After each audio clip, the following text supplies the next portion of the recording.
Muy bien, estamos en un curso acerca de la oración.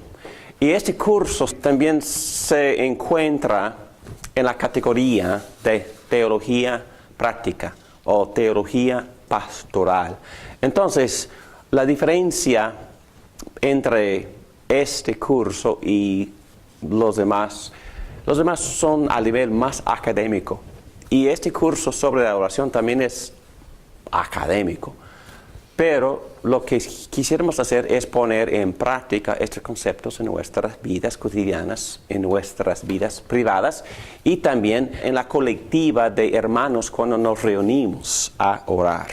Y por eso, después de presentarles algunos conceptos, algunas enseñanzas bíblicas acerca de la oración, vamos a parar la cámara también y vamos a orar para poner en práctica lo que estamos estudiando y aprendiendo. Muy bien, la semana pasada invitamos a toda la iglesia a participar en un grupo de oración que duró casi 4 horas, ¿verdad? Y fue una experiencia muy, muy linda.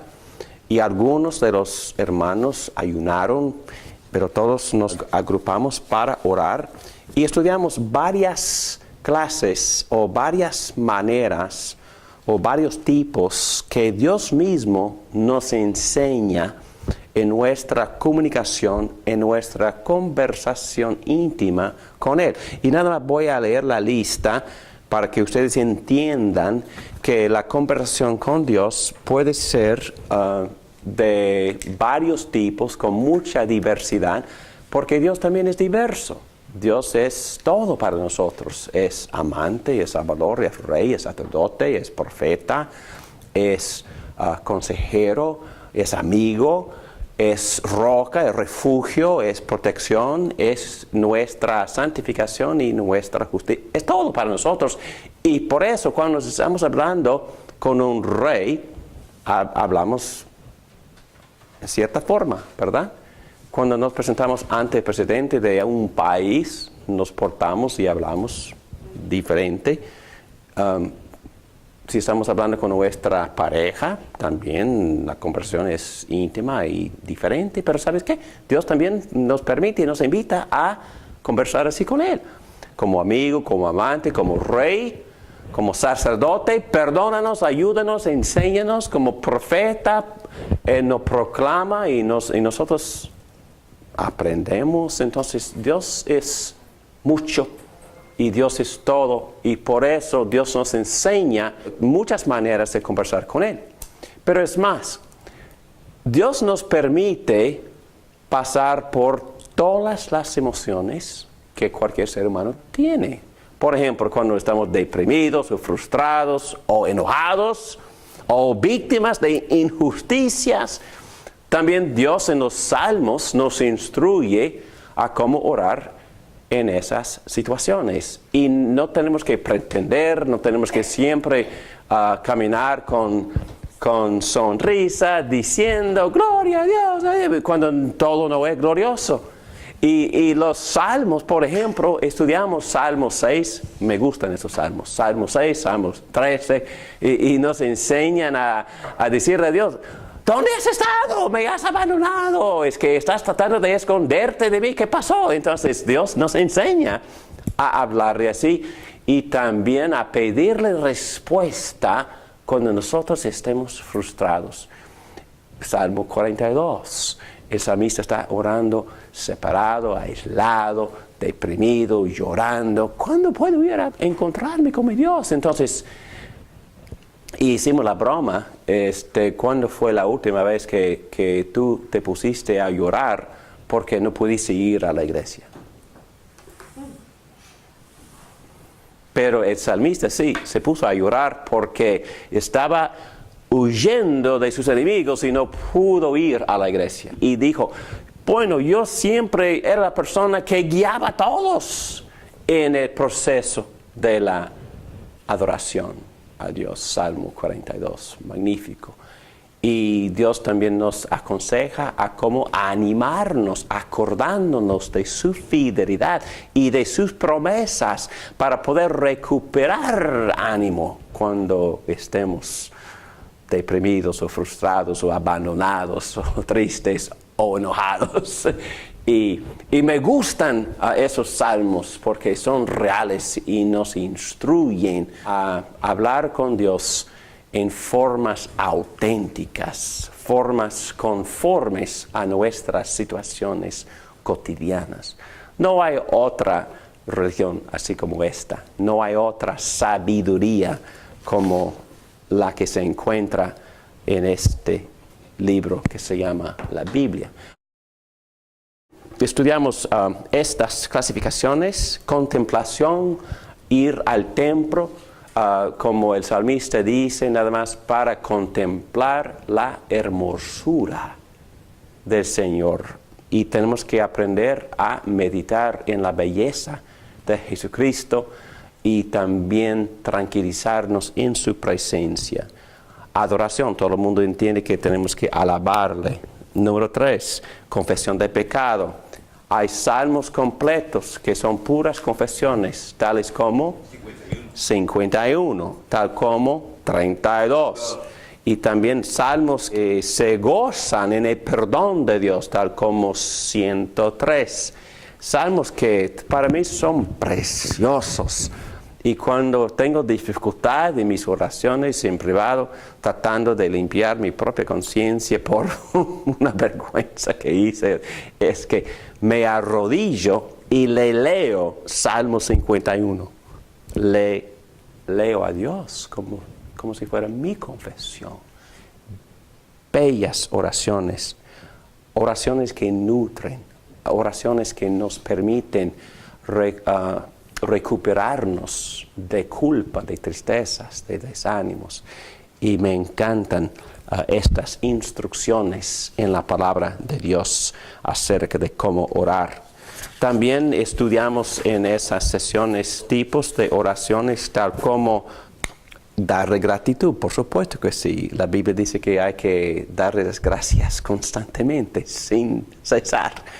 Y eso también le ayuda a uno a recuperar ánimo cuando esté desanimado. Oraciones de lamento, ya tocamos ese tema. Oraciones para la manifestación del reino de Dios, para la gloria de Cristo. Y oraciones por la justicia. Y cuando sabemos que hay víctimas de injusticias y opresión, hay que orar. Y esas personas también tienen que aprender a orar estando en tales circunstancias. Bueno, en esta noche vamos a enfocarnos en oraciones para la manifestación del reino de Dios, para la gloria de Cristo. Y en otras palabras, oraciones que avanzan el reino de Dios. Y algunas personas me han preguntado, ¿qué significa orar para que se avance el reino? ¿O qué es el reino de Dios? Bueno, el reino de Dios es donde Dios gobierna. El reino de Dios es donde el rey reina, donde el rey domina. Y entendemos por el Evangelio que ese dominio del rey empieza ¿dónde? Dentro de mí. Porque lo que hizo el rey fue, él vino para destruir a nuestros enemigos. El rey vino como rey para salvarnos. Y puede salvarnos porque Él es poderoso para poder salvarnos. Y también el rey. Y Él es rey, Él es superior a cualquier otra entidad, a cualquier otra criatura o principio o poder.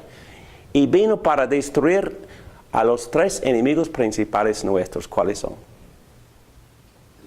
El pecado, Satanás y la muerte. Y el pecado, principalmente, mi problema número 1, enemigo número 1, no es Satanás, porque Satanás no puede tentar a todo el mundo en un instante. Pero mi corazón pecaminoso, mi pecado, mi naturaleza pecaminosa, es el enemigo número uno. Es lo que me tienta, me frustra y me ensucia y me contamina. Y por eso necesito que venga el rey para conquistar ese poder. Y bíblicamente, dentro del corazón del Evangelio, Cristo vino para morir y para resucitar. Pablo enseña en Romanos 6 que si me uno a Cristo por fe, muero con Cristo. Y es decir, que si Cristo se escapa donde reina el pecado, yo también me escapo. Y Cristo entra en mí y me resucita en su propia resurrección porque estoy unido a Él. Y yo experimento que Cristo mismo me eleve espiritualmente hacia Dios en su propia resurrección. Y por eso, si estoy conectado con mi Rey, yo puedo resistir el pecado y vivir para Dios. Y el apóstol Pablo nos instruye a pensar así: considérense muertos al pecado en la muerte de Cristo y resucitados para Dios unidos a la resurrección de Jesucristo.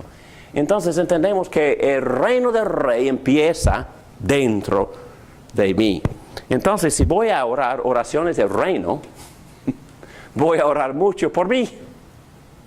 Voy a confesar mis pecados, voy a meditar en la imagen y el diseño de sabiduría que Dios tiene para mí. ¿Y en cuáles partes de la Biblia voy a leer para poder entender el diseño que Dios tiene para mí? Bueno, muchas partes, toda la Biblia. Pero principalmente muchas cosas muy prácticas se enseñan en el libro de los Proverbios. También los apóstoles no terminan sus cartas sin darnos por lo menos la mitad de sus escritos como aplicación a nuestras vidas cotidianas. Por ejemplo, la mitad del libro de Efesios, capítulos 4 a 6, la mitad del libro a Colosenses, capítulos 3 y 4. Y muchas enseñanzas prácticas en las cartas a los Corintios. Entonces, para poder avanzar el reino de Dios, tengo que participar en mi propia santificación. Tengo que buscar lo que se llama la santidad personal, por meditarme en las Escrituras, buscar la llenura del Espíritu Santo, confesar constantemente mis pecados y crecer hacia la imagen de Cristo. Y orar que Dios haga todo eso en mí. Es una oración del reino. Porque si David Morán está creciendo en santidad, David Morán está llegando a ser más y más y más sal y luz en el mundo. Y si David Morán está experimentando lo que se llama su propia santificación hacia la santidad personal, así imitando, conformándose a Cristo mismo, entonces voy a ser una persona más efectiva en el mundo, como sal y luz, ayudándoles a otros. Y así estamos expandiendo el reino del Rey, el dominio del Rey, por la influencia de nosotros en el mundo. Es un ejemplo nada más. El reino empieza dentro de mí y continúa con mi propio proceso de madurez en Cristo.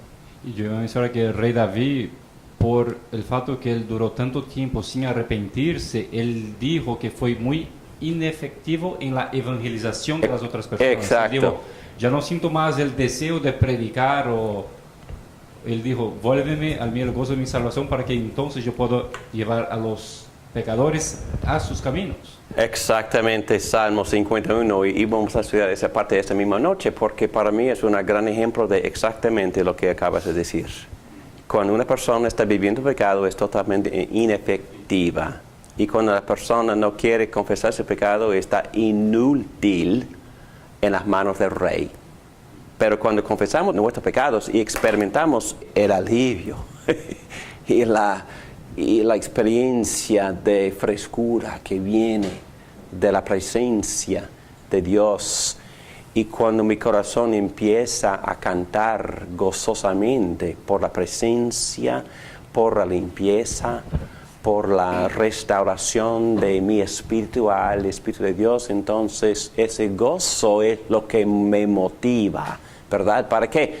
Para evangelizar, para enseñar, para tratar de influir en la vida de los demás. Estuvimos hablando aquí, ¿verdad? Es que ese gozo del Evangelio, por haber arrepentido, confesado mis pecados, recibido el alivio que viene con el perdón de Dios, eso es lo que me motiva, ¿verdad?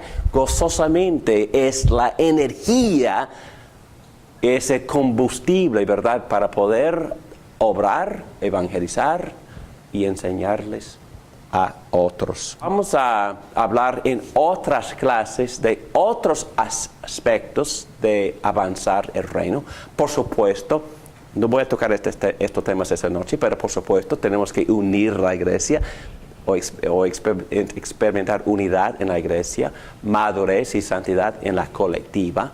Y también tenemos que ir al mundo con nuestras buenas obras y servicio donde se necesiten. Y también tenemos que proclamar constantemente las buenas nuevas. Las buenas nuevas son estas, que el Rey vino para conquistar mis enemigos, para hacerme una persona efectiva, para poder avanzar su reino. Y hizo todo eso por morir en la cruz por mis pecados y por resucitar para levantarme de la muerte y para también crear energía y poder dentro de mí para hacerme siervo útil para mi Cristo, para mi Rey. Y eso también implica que avance el reino de Dios. Muy bien, pero vamos a enfocar más en lo personal esta noche y vamos a leer, creo que tocamos este pasaje en otra ocasión, pero vamos a tocar el pasaje de Isaías 6. Carmen, ¿quieres leer los versículos 1 a 4? La misión de Isaías. El año de la muerte del rey Usías, vi al Señor excelso y sublime sentado en un trono. Las orlas de su manto llenaban el templo. Por encima de él habían serafines, cada uno de los cuales tenía 6 alas. Con 2 de ellas se cubría el rostro, con 2 se cubrían los pies, y con 2 volaban. Y se decían el uno al otro: Santo, Santo, Santo es el Señor Todopoderoso. Toda la tierra está llena de su gloria. Al sonido de sus voces se estremecieron los umbrales de las puertas y el templo se llenó de humo. Muy bien, gracias. Entonces, ¿qué es lo que Isaías está experimentando? ¿Y dónde está? ¿Dónde está Isaías? En el templo. ¿Y cuál es la visión que tiene? De Dios y 3 veces santo, santo, santo, santo. Y también ve a los ángeles alrededor del trono sirviéndole a Dios. Santo, santo, santo es el Señor Todopoderoso. También en su visión ve el poder de Dios. Toda la tierra está llena de su gloria. Y gloria significa la importancia de Dios. La palabra en sí significa peso. Dios es una persona que pesa. En otras palabras, es sumamente importante y majestuoso.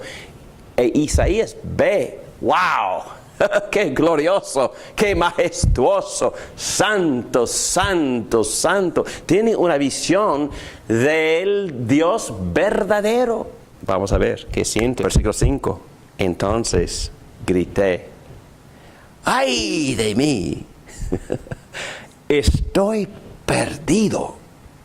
Soy un hombre de labios impuros y vivo en medio de un pueblo de labios blasfemos. Y no obstante, mis ojos han visto al Rey, al Señor Todopoderoso. ¿Cuál es su reacción cuando ve a Dios? Se siente sucio. Se siente sucio. ¿Por qué?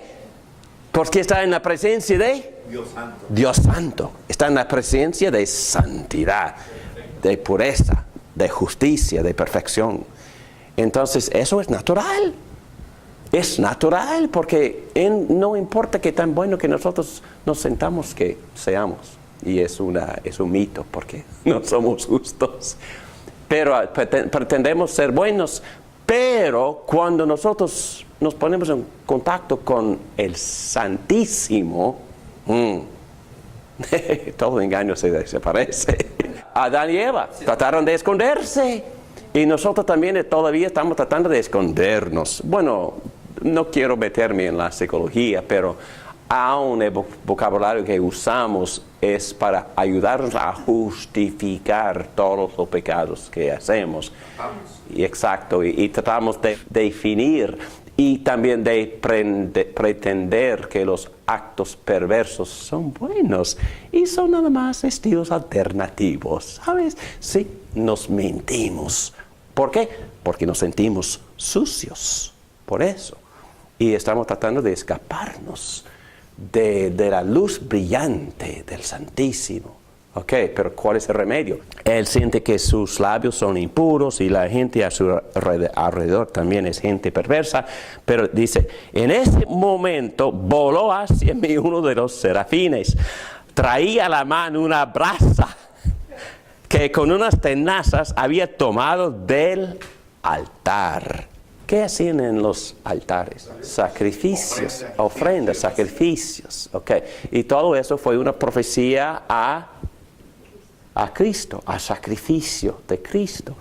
Y lo que hizo el ángel fue, con unas tenazas, había tomado del altar, con ella me tocó los labios y me dijo, mira, esto ha tocado tus labios, tu maldad ha sido borrada y tu pecado perdonado. Wow.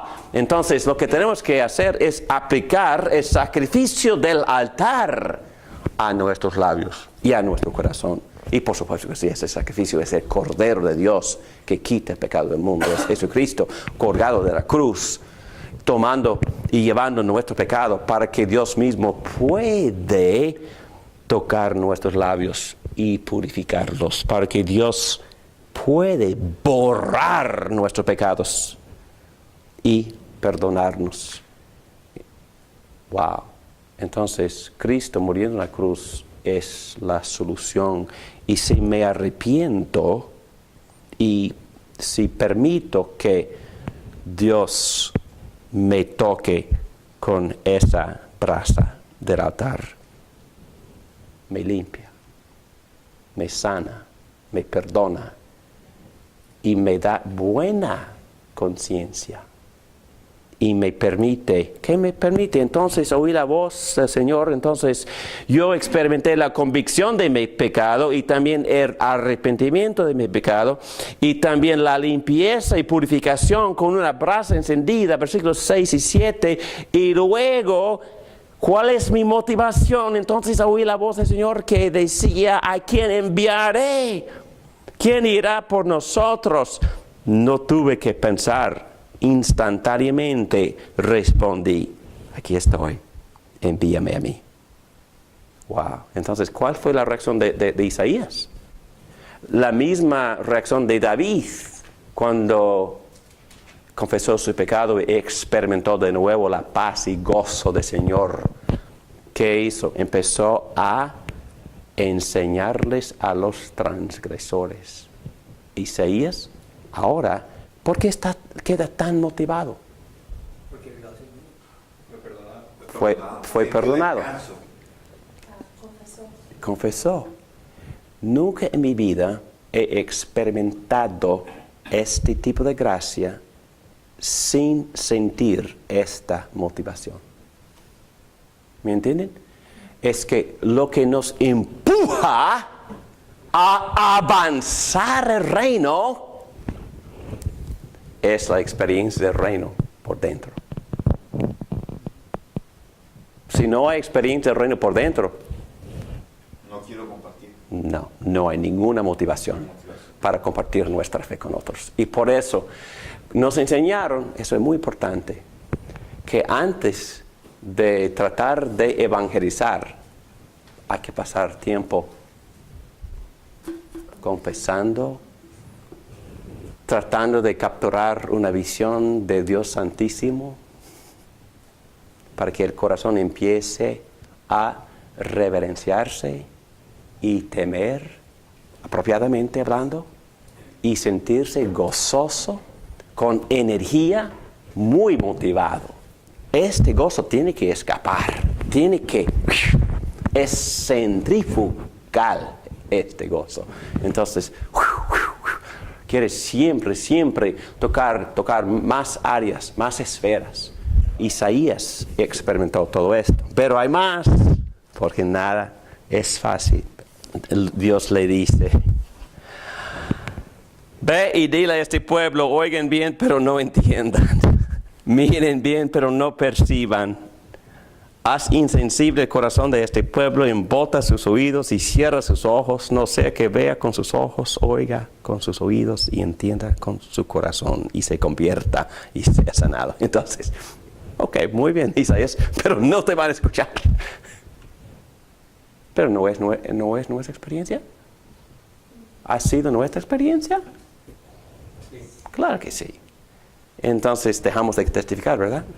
No, es que quedamos motivados. Entonces exclamé: ¿hasta cuándo, Señor? Y Él respondió: hasta que las ciudades queden destruidas y sin habitante alguno, hasta que las casas queden deshabitadas y los campos asolados en ruinas, hasta que el Señor haya enviado lejos a todo el pueblo y el país quede en total abandono. Y aun queda en la tierra una décima parte, esta volverá a ser devastada. Pero así como al talar la encina y el roble queda parte del tronco, esa parte es la simiente santa. ¿Qué? ¿Qué es eso? ¿Qué es la simiente santa? Es Jesucristo.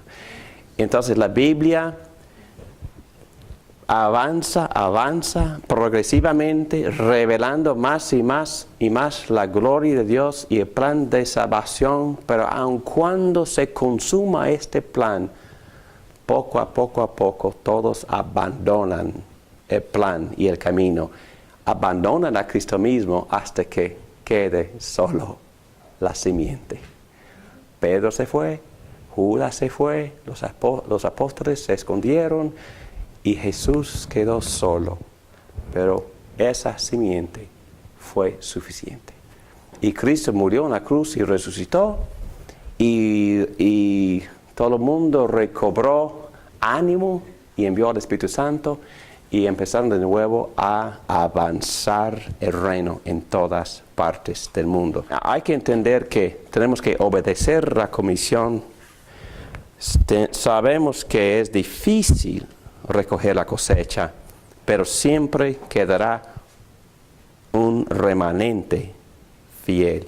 En cualquier situación, Dios siempre tiene su remanente y Dios siempre quiere empezar de nuevo para expandir su reino en nuevas áreas, nuevos territorios. El reino va a seguir creciendo hasta el fin del mundo y hasta que venga Jesucristo por segunda vez.